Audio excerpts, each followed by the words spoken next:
Hello, I'm Norman Robinson, and welcome to NOLA Crime Crisis, a show developed to open a dialogue among city leaders, officials, and business owners about the crime currently plaguing our city. Our today's show, well, we'd like to welcome a woman with over 35 years of policing experience, 20 of that as a chief of police in cities like Chicago, Oakland, and Spokane, just to name a few. Superintendent of the New Orleans Police Department, Ms.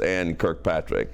Welcome to NOLA Crime Crisis. Thank you for having me. I'm so pleased to be here, Mr. Robinson. Well, just call me Norman. I feel like we're old friends since we met at the Crime Stoppers board meeting a few weeks ago. Well, I shall. Thank you, Norman. You're welcome. We usually start this show with a clip from our Man on the Street. Okay.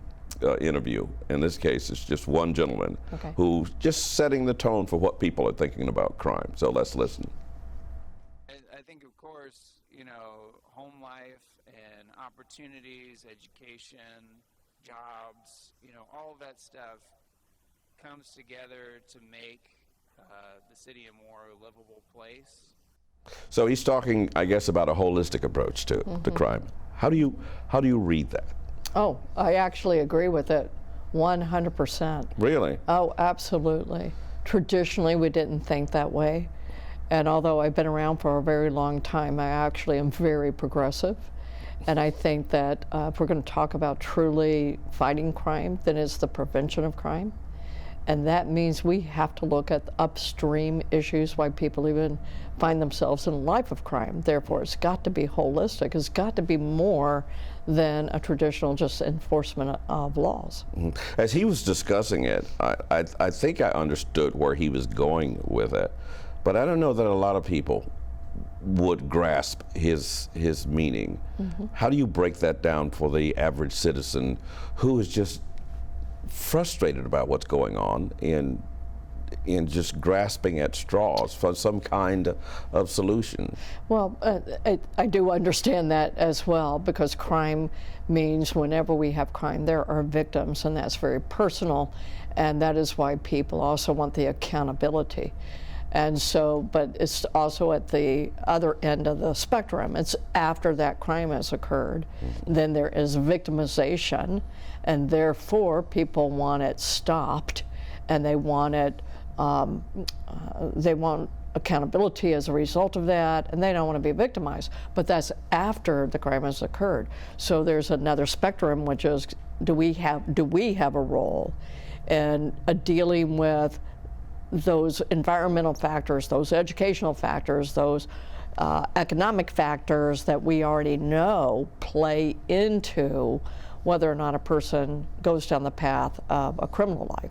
Now, when I talk to a lot of people, they say, well, you know, it's something that goes on in the home environment, and I don't think that's a police problem. What do you say to that? I don't necessarily agree. You don't? I tend to be more centered. You can't just be so black and white about these type of things. Can home life affect whether or not a person also goes to a life of crime? Or there are a lot of men and women who have decent home lives, and they still have someone within their immediate circle who may also choose to be a lawbreaker or to be a person who chooses crime. And yet it has nothing to do with that home environment, but you can't throw out one without the other, and don't do that. We need to be holistic about that. And as you're being holistic about that in terms of dealing with the general public, how do you deal with the problems inside the police department? Well, would you be a little more specific with me, Norm, about that? That's a big remark. I talked to some officers. I visited a cigar shop, and a lot of officers visit that same cigar shop, and they talk about morale problems. They talk about the problems that they face, the fear of doing something wrong and getting treated unjustly by their supervisors as it relates to the consent decree. Those kind of problems. Thank you for framing that. And those are alive, and they're well, and they're real. So let's break that down a little bit. Morale is an important issue. People, when they do not feel that they are valued either by the public or by the people they work with. And typically those are your bosses. When you feel that you are going to be in trouble every time you go out, this is the nature of our work, is decision making. These officers are operating on decisions that they make. There are a lot of rules and regulations, and a law enforcement officer's life, they get policies and procedures this big. And so what they're talking about, and it is real, I make a simple mistake, it is a human nature job, then they get a federal case of punishment. And that can be very discouraging. Or you come into this world in law enforcement and you think you're doing good, and the person you're trying to deal with complains against you. That can also be very difficult for the officer. They think they're doing sometimes the right thing, and it's not. And so it's a judgment business as well, with lots of guidance, lots of rules, but that's what they're talking about.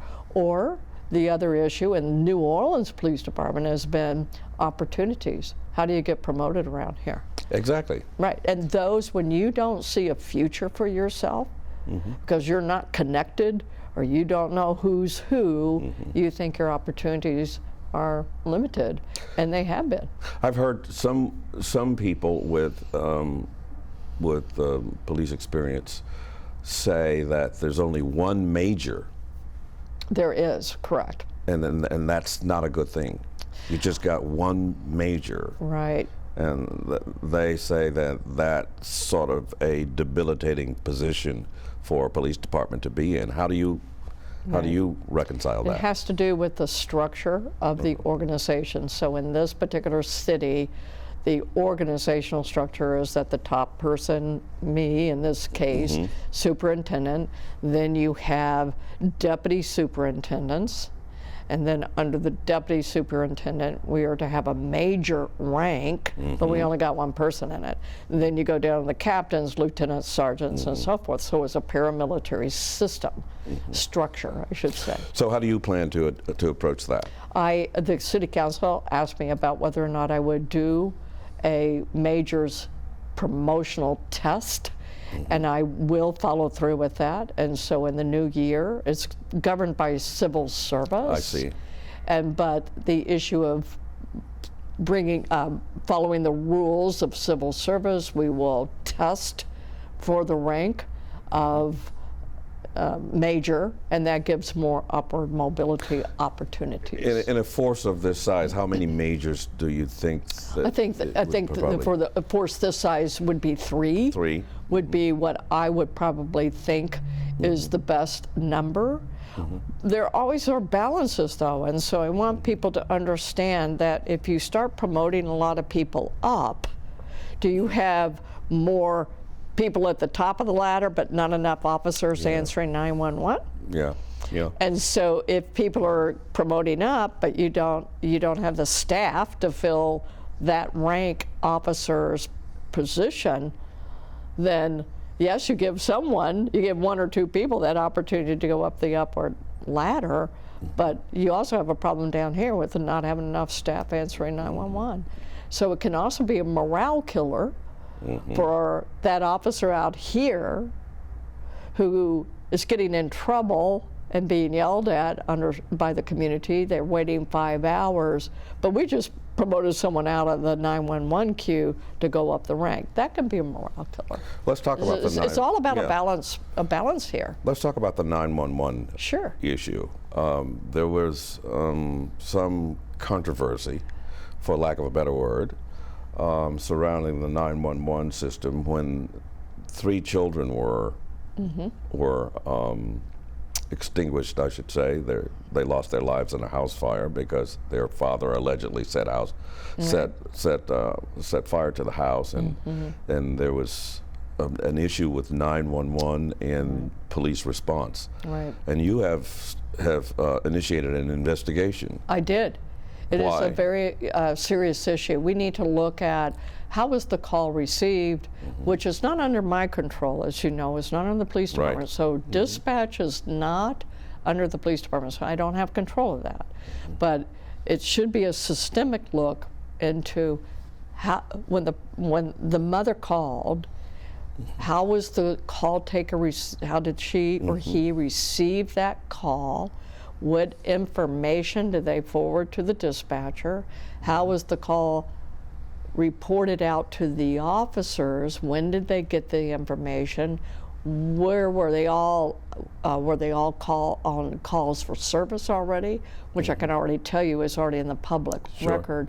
All of our officers were on calls for service, the rank and file officers. We're looking, this is what we're looking at. So I'm doing an investigation to answer those questions. That investigation is not over, but and I said that when it is, I would come back and show the results. But it's a systemic look. What happened? And if officers are on calls for service, when did the call come in? All of those things have to be looked at. But it does involve the communication division, which I don't have control over, as we know. But to the extent that I can, we will look at that point as well. Will you be offering suggestions down the line about what you think would make a more effective, or should I not disparage the communication system, what would enhance? Yes, I can already tell you, and we are in partnership with the communications director. This is about were there errors that have to be corrected, or were there no errors, but we need to do the system differently. I will tell you already that the communications system, the dispatchers, so I want to use street language so people understand. The dispatchers dispatch to the officer on the street through a radio. Right. During this time period, the communications division had gone to a plain talk way of dispatching. That is not a historical way that is done in this police department. In this police department, like so many around the country, we use a code system, not plain talk. I'm very familiar with that as a reporter. You're probably familiar with that. I have my police scanners. There you go. So we aren't even waiting for outcomes of the investigation.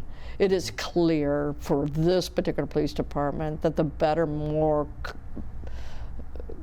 approach is to go back to the codes. To the code. So we know that.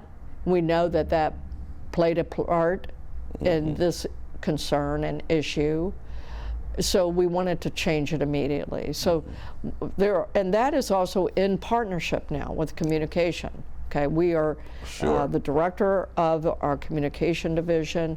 We are not at war with each other in any kind of way. We are, what can we do? Because we got to have each other. So we were all in agreement. We need to go back to the old system.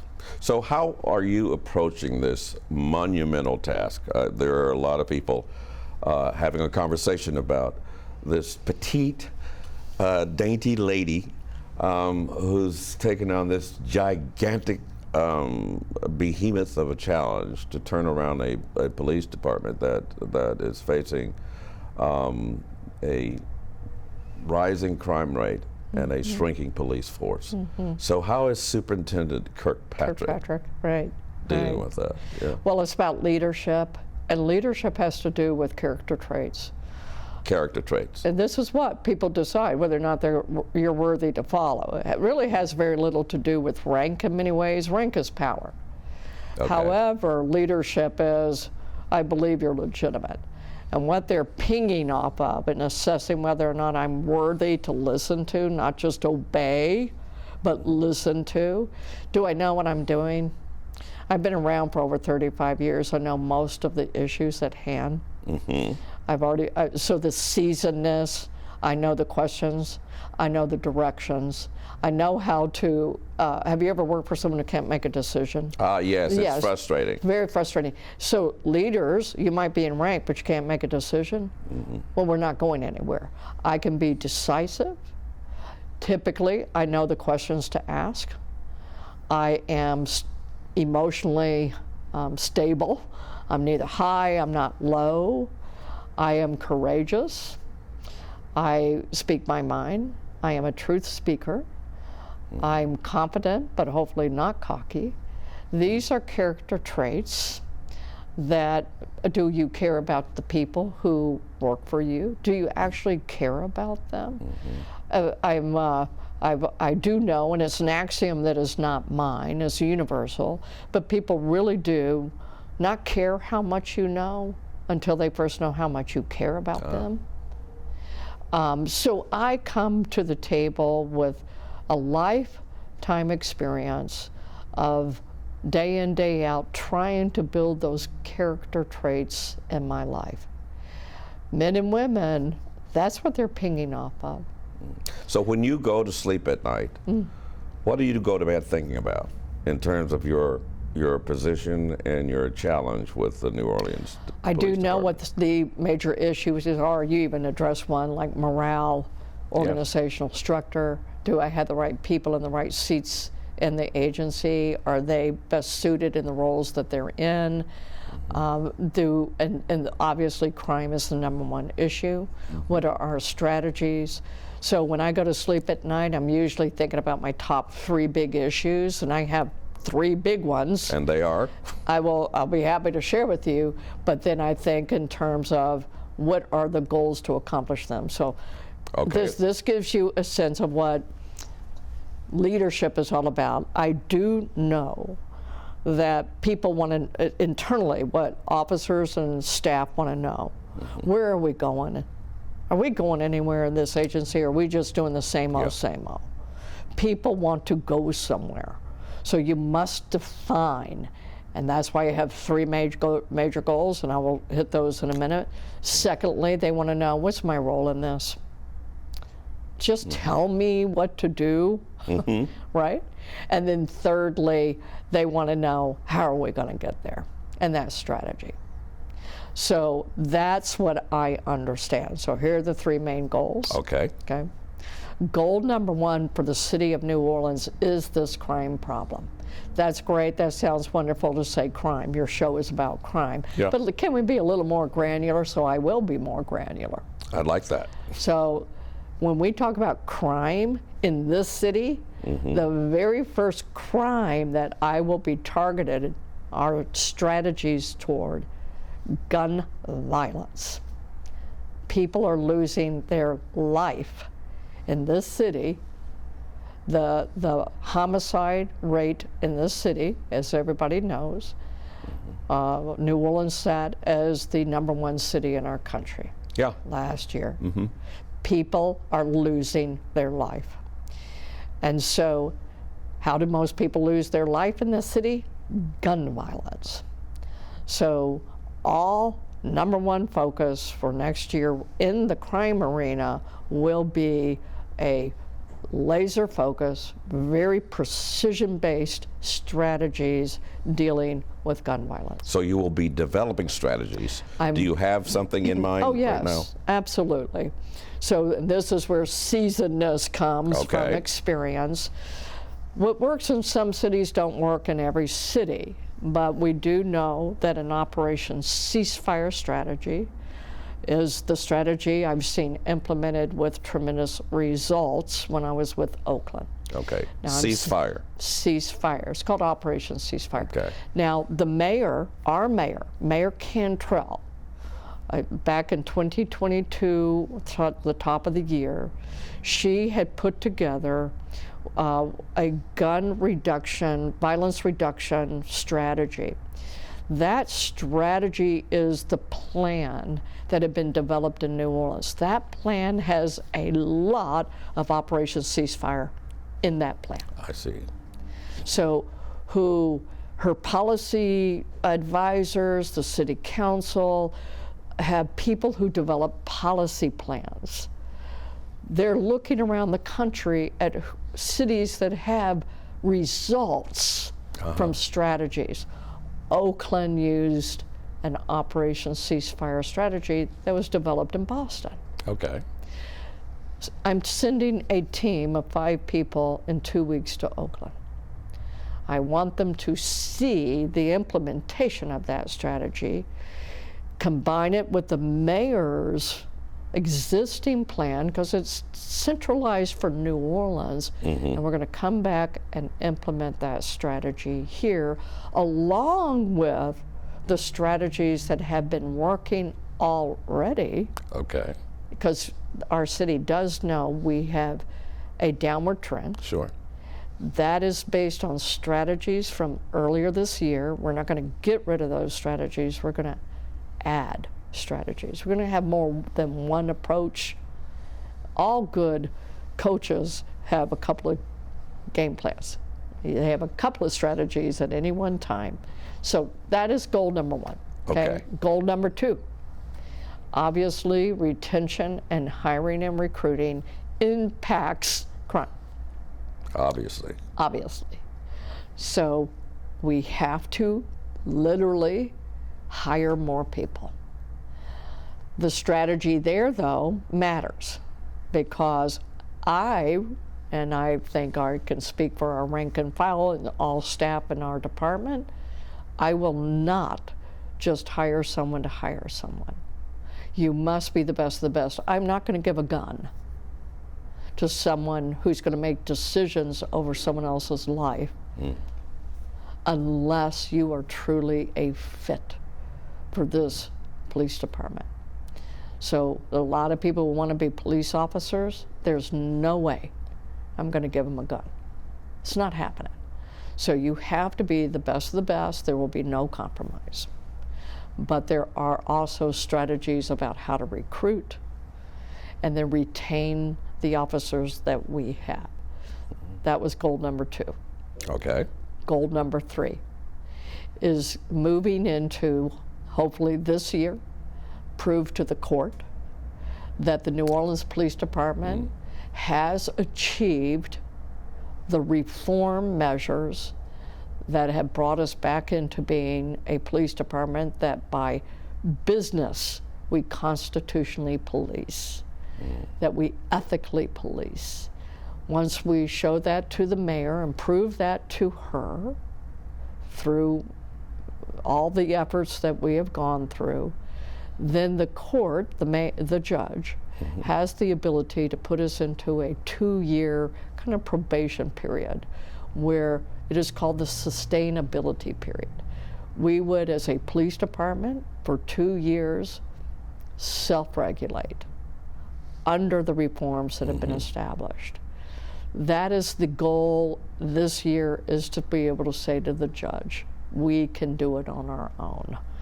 And please watch us for the 2-year period. That's the sustainability period. That's a big goal, because it's not an issue of getting out of the consent, it's an issue of proving we are the product of being under consent. It's a different message. It's not getting out, it's showing we have arrived. Now, what do you think the likelihood of that happening is, if on a scale of 1 to 10? Good. I think it's good, because our reform efforts are delineated in a 400-paragraph document that can be measured. So have you met this paragraph? Have you met this paragraph? And we prove that to a set of federal monitors on a weekly basis. We go through our paragraphs. What do we have to do? What do we have to do here? Well, you need to train your officers on this, or you need a policy on this. Okay, so we, in response, say, oh, here's our policy, here's our training. And we had 400 plus paragraphs. And so you have to prove that not only do you have that, but do you live that? That's the transformation. Do you live it? So that's what we're saying. Your Honor, we've gone through all of our paragraphs. So how much of a factor do you think the consent decree weighs on the ability to recruit? I don't think it weighs as much as people might think on terms of recruiting. Most people who are going to apply to the police department don't even know what a consent decree is. So I don't think it's really high on their agenda of understanding. These are men and women who are looking for an opportunity to be a police officer. Consent, They don't know what that is. So I don't think it's as big of a barrier as what people might think. Does it have an impact on, has it had an impact on some morale issues internally? Yes. Once people are here and they understand it and they live through it. But again, recruiting factor, I don't think it's a barrier to most people. They don't know what it is. So this is not something that causes you a lot of worry, the recruiting? Not the consent and the recruiting, no. I don't see that strongly You don't see coupled. that connection. Right. The reason I asked that is I once saw an officer sitting in his car on the phone while people were running red lights going.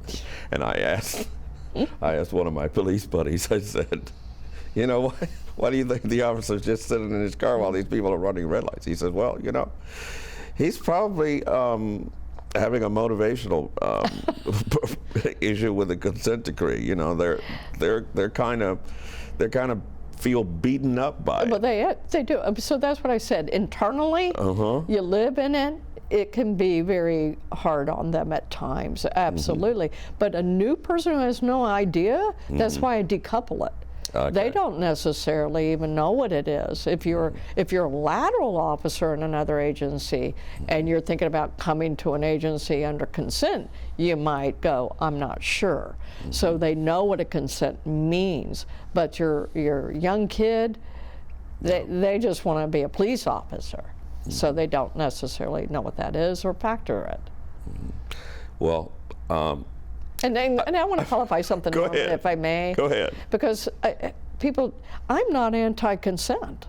There was a place and a time where federal government needed to come in over some agencies. oh, I was here. Okay? I Right? was here when it happened. You probably were one of them. Yeah. So I'm not anti-consent. Yeah. The consent can do a lot of positive things. What the morale issue for an officer is, it requires them to do a lot more documentation.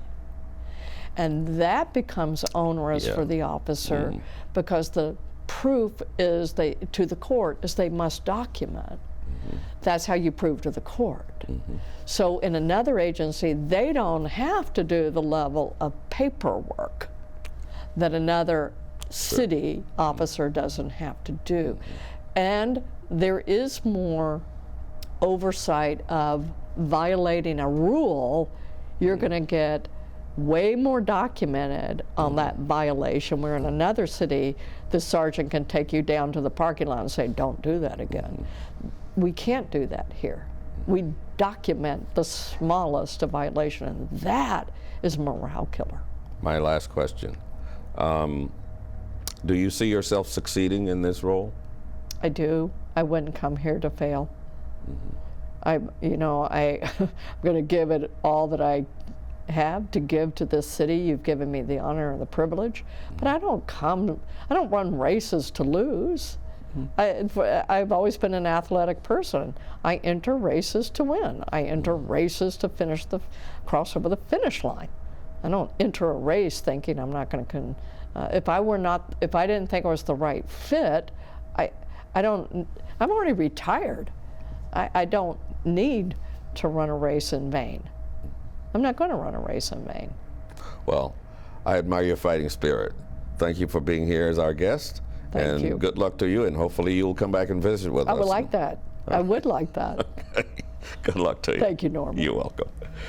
Join us again next time as we continue to sit down with elected officials, city leaders, and other protectors of this city, continuing the discussion on how we can better keep this city safe. We will see you next time on NOLA Crime Crisis.